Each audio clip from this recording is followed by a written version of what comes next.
ఆరోగ్యం అంటే natural food. Nature మంత్ర ఇప్పుడే మీ ఇంటికి తెచ్చుకోండి. చిరంజీవి గారితో ఉన్న ఆ ట్రావెలింగ్ ఎలా ఎంజాయ్ చేశారు? అంటే సినిమాస్ డే వన్ నుంచి చి- సినిమా Climax. చిరంజీవి గారితో కథ చర్చల దగ్గర నుంచి మొదలైన జర్నీ ఈరోజు రిలీజ్ అయ్యే వరకు మా ఈక్వేషన్ మా మా ఇద్దరి మధ్య ఒక బాండింగ్ కానీ చాలా పీక్ చేరుకుందని చెప్పాలి. ఇద్దరం చాలా జెల్ అయ్యాం. ఇద్దరం ఒకరి మీద ఒక బిలీఫ్ ఉంది. ఇద్దరికి ఒకరికి ఒక అండర్స్టాండింగ్ ఉంది. సో చాలు ఇది ఒక అచీవ్మెంట్లా ఫీల్ అవుతున్నాను నేను. More than a blockbuster, more than a success, I got that a personal space with Chiranjeevi garu. That's enough for me. అంటే ప్రివ్యూ చూసిన తర్వాత వెంటనే చిరంజీవి గారు ఇంటికి వెళ్ళిపోయారు. ఆ మూమెంట్స్ ఎలా ఉన్నాయి? Moments first extraordinary and the moment first moment cinema release అయ్యి అది ఆ పెద్ద హిట్ అని తెలిసాక ఆయన కలవటం, ఆయన అలా హక్ చేసుకోగానే ఆయన చిన్న నేను అఫెక్షనేట్గా ఆయన నన్ను ప్యాంపర్ చేశారు. అది బ్యూటిఫుల్ మూమెంట్ నా కెరియర్లో. రామ్ చరణ్ గారు సినిమాని బాగా ఎంజాయ్ చేశారు. అందరూ రామ్ చరణ్ గారు ఫ్యామిలీ అంతా బాగా ఎంజాయ్ చేశారు. రామ్ చరణ్ బుచ్చి అందరూ కలిసి వెళ్ళారు టీం. ఆ రోజు పార్టీలో కూడా రామ్ చరణ్ గారు చాలా ఎగ్జైటెడ్గా మాట్లాడారు.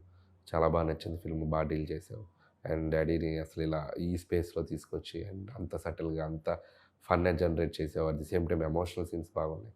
చాలా బాగా చెప్పారు. మహేష్ బాబు గారు కూడా మహేష్ గారు కాల్ చేశారు, మాట్లాడారు. ఆయన చాలా హ్యాపీ.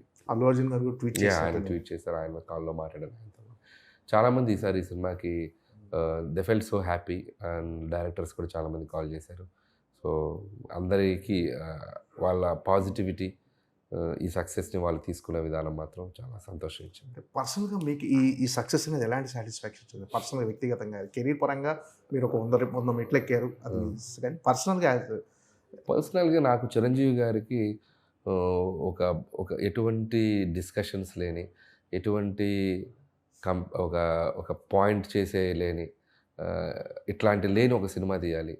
ఆయన్ని అందరూ సెలబ్రేట్ చేసుకోవాలి. అతని అభిమానులే కాదు, చిరంజీవి గారిని చిరంజీవి గారిలా చూసి ఇష్టపడిన చాలామంది ఉంటారు కామన్ ఆడియన్స్. వాళ్ళు కూడా ఈ సినిమాని సెలబ్రేట్ చేసుకోవాలి, ఆయన చూసి వావ్ అనాలి అనేదే అనుకున్నానండి. That is the only thing I felt and I execute చేశాను. అదే ఎగ్జిక్యూట్ చేశాను. ఈరోజు అదే నాకు ఒక సూపర్ ఫీలింగ్, అంటే ఈ సినిమా తాలూకు మాత్రం. అండ్ అందరికీ మళ్ళీ ఒక మన చిరంజీవి గారంటే ఇది అనే ఇంకొక టైప్లో పరిచయం చేయగలిగాను. అది ఈరోజు అందరికీ రీచ్ అయ్యింది. So that is the most happiest thing. సరే, అంటే అనిల్ రావుపూడి సినిమాలు అంటే ఎంటర్టైన్మెంట్కి ఒక బెంచ్ మార్క్ క్రియేట్ చేశాయి. అంటే మీరు కూడా అంటే ఈ సినిమా సంక్రాంతికి వస్తున్నాం కంటే బెటర్గా ఉండాలి, అంతకుమించి నెక్స్ట్ సినిమా అంతకుమించి బెటర్ ఎంటర్టైన్మెంట్ ఉండాలి. ఈ జర్నీ అంత టఫ్ అనిపిస్తుందా సార్? ఏంటి ఎప్పటికప్పుడు మళ్ళీ ఆడియన్స్ని నమ్మించడం అంటే ఇప్పుడున్న రోజుల్లో ఆడియన్స్ నమ్మించడం చాలా టఫ్ జాబ్ సార్. అంటే వాళ్ళకి చాలా వినోద సాధనాలు ఉన్నాయి, టీవీలో కానీ సీరియల్, అన్నిటిని ఓవర్కమ్ చేసి మీకు ఒక టికెట్ కొనుక్కొని థియేటర్కి వచ్చి నవ్వటం అంటే మీరు ఖచ్చితంగా చాలా హార్డ్ వర్క్ చేయాలి. ఏం సార్ టఫ్ అనిపిస్తుందా, లేకపోతే ఈజీ? అంటే ఈజీ ఏం కాదు. ఇప్పుడు ఏ సినిమా అయినా ఏ కథ అయినా ఎవరు రాసినా కూడా చాలా టఫ్గానే ఉంటుంది. అది ఐడియా జనరేట్ అవ్వాలి, దాన్ని ఒక 2-3 నెలలు కూర్చొని దాని మీద టైం స్పెండ్ చేసి దానికి అద్భుతంగా తయారు చేయాలి. ప్రాసెస్ టఫ్గానే ఉంటుంది, బట్ ఎనర్జీ ఈజ్ పాజిటివ్గా ఉంటుంది. ఎందుకంటే ఇంతమంది ఆడియన్స్ మన సినిమాని చూసి సెలబ్రేట్ చేస్తారని ఒక ఎనర్జీ మనకు ముందుకు తీసుకెళ్తూ ఉంటుంది. సో ఆ ఎగ్జైట్మెంట్ వాళ్ళు ఇవ్వబట్టే మేము అద్భుతంగా పనిచేయగలుగుతున్నాను.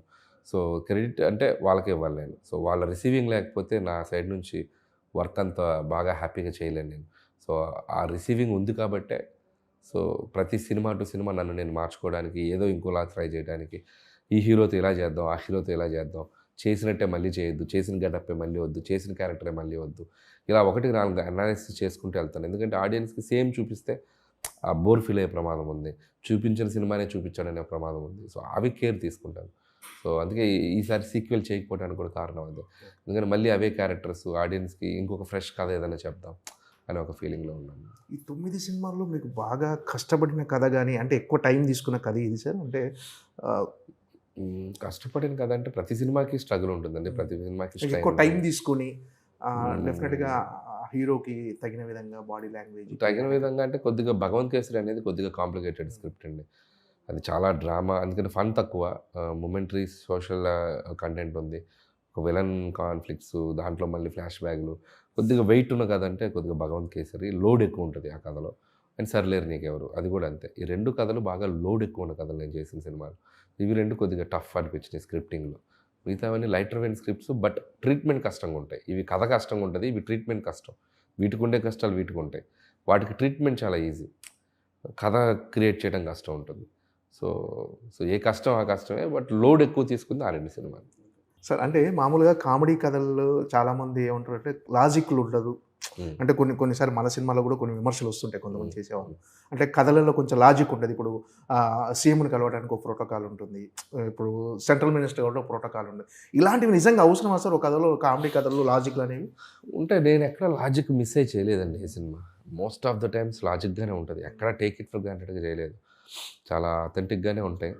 ఒకటి రెండు చిన్న ఏదైనా ఉంటే ఫన్ కోసం అడ్వాంటేజ్ తీసుకుంటాను తప్ప మేజర్గా కూడా ఎక్కడ ఇది చేయలేదు. సంక్రాంతిలో కూడా అంత కామెడీ సినిమాలో కూడా ప్రాపర్ సీఎంలు అలా పెట్టినా కూడా ప్రాపర్గానే ప్రోటోకాల్గానే తీసుకెళ్ళాం, ఎక్కడ అంత ఈజీగా చేయలేదు. ఇందులో కూడా ఎక్కడ లాజిక్ అయితే బ్రేక్ చేయలేదు. మోస్ట్ ఆఫ్ ద టైమ్స్ 90% కరెక్ట్గానే వెళ్తాం. ఇంకా ఏదన్నా ఒకటి రెండు చోట్ల అంటే ఇక ఫన్ కోసం మిస్ అవుతాం. అంటే జనాలు ఎంటర్టైన్ చేయడమే లక్ష్యంగా ఉన్నప్పుడు చిన్న లాజిక్ అవి ఆటోమేటిక్గా ఫ్లోలో వెళ్ళిపోతాయండి. స్టిల్ బట్ మనం టేక్ ఇట్ ఫర్ గ్రాంటెడ్గా చేయకూడదు తప్పులు, అవి కూడా నేను చేయను. మ్యాక్సిమం లాజికల్గా ఉండడానికే చూసుకుంటాం. సో అది కరెక్ట్గా చూసేటప్పుడు కూడా ఇది ఆర్గానిక్గా కనపడాలి. సో మనం ఇదేంటి ఇలా జరుగుద్దా, ఎట్లా వెళ్తారు అనే ఫీలింగ్ రాకూడదు. మ్యాక్సిమం అలా ఆర్గానిక్గా తీసుకెళ్తేనే అది నమ్ముతారు ఆడియన్స్. మన అనిల్ రావుపూడి సినిమాలు అంటే తెలుగులో ఒక ఫ్యాన్ బేస్ ఉంది, డెఫినెట్గా ఎంటర్టైన్ చేస్తాడు. మినిమం గ్యారంటీ సినిమా అనే ఒక బ్రాండ్ ఉంది సార్. అంటే ఇప్పుడు అందరు పాన్ ఇండియా సినిమాల వైపు వెళ్తున్నారు. అంటే మీకు ఆలోచన లేదా సార్ ఒక పాన్ ఇండియా కథ? As of now I'm very happy with this regional and rooted films, and చాలా బాగుంది. అండ్ తెలుగు ప్రజల మధ్య తిరిగే క్యారెక్టర్లు, వాళ్ళ మధ్య జరిగే కథలు, ప్రేక్షకులకి దగ్గరగా రిలేటబుల్ చేసుకునే పాత్రలు, వాళ్ళని వాళ్ళు ఐడెంటిఫై చేసుకునే సన్నివేశాలు, దానివల్ల వాళ్ళు దాన్ని సెలబ్రేట్ చేసుకునే విధానం, ఇవన్నీ నాకు బాగా హ్యాపీనెస్ ఇస్తుంది. సో యాజ్ ఆఫ్ నో మైండ్కి ఇది కరెక్ట్ అనిపిస్తుంది. ఫ్యూచర్లో డెఫినెట్లీ ఇవే ఎక్కువ కాలం చేయలేను కాబట్టి ఎక్కడో చోట ఒక పాత్ బ్రేక్ చేయాలి, ఎక్కడో చోట ఒక బ్రేక్ చేసి ఇంకొక జోనర్ సినిమా చేయాలి. అది ఎప్పటికప్పుడు 100% చేస్తాను. ఇవే చేసుకుంటూ వెళ్తాను, నేను ఎప్పుడు చెప్పను. I'm ready to do any genre. Experiment చేయడానికి ముందు నేనే రెడీగా ఉంటాను. కాబట్టి I do, but not very soon. Sir Pavan Kalyan గారితో సినిమా అంటున్నారు, అది ఏవి ఇంకా ప్రాక్టికల్గా మెటీరియలైజ్ అవ్వలేదండి. అంటే టాక్స్ వినిపిస్తున్నాయి కానీ అండ్ ఏది కూడా మనం కాంక్రీట్గా వెళ్ళి కలిసి అట్లా జరగలేదు. సో అందుకని అది నేను చెప్పలేను. సో జరిగితే happy. I'm also waiting for that kind of opportunity. Let's see. టైటిలే గమ్మత్తుగా ఉండబోతుంది, అది త్వరలో చెప్తాం. త్వరలో చెప్తాం, టైం ఉంది. Okay sir, all the best. Thank you. మళ్ళీసారి సంక్రాంతికి బిగ్గెస్ట్ బ్లాక్ బస్టర్ కొట్టాలని thank you so much. And for more videos, Please subscribe to iDream. Please subscribe to iDream. Please subscribe iDream. And please subscribe to iDream. For more videos, subscribe to iDream. please like, share and subscribe to the channel. Congratulations, iDream. Subscribe to iDream. Subscribe to iDream. So subscribe to iDream Media. iDream ki iDream team andarki huge congratulations. Please subscribe iDream Media. Please subscribe to iDream. Subscribe iDream. Please subscribe to iDream. iDream అంటే నా కళల channel subscribe చేసుకున్న నోరు తిరుగుతలేదు, మీరైతే గంట గుర్తు కొట్టండి. For more such videos, please subscribe to iDream. Subscribe to iDream. Please subscribe to iDream. Please subscribe iDream Media. Please do subscribe to iDream. Please subscribe to iDream Media. For best entertainment and information, please subscribe iDream. And don't forget to subscribe to iDream.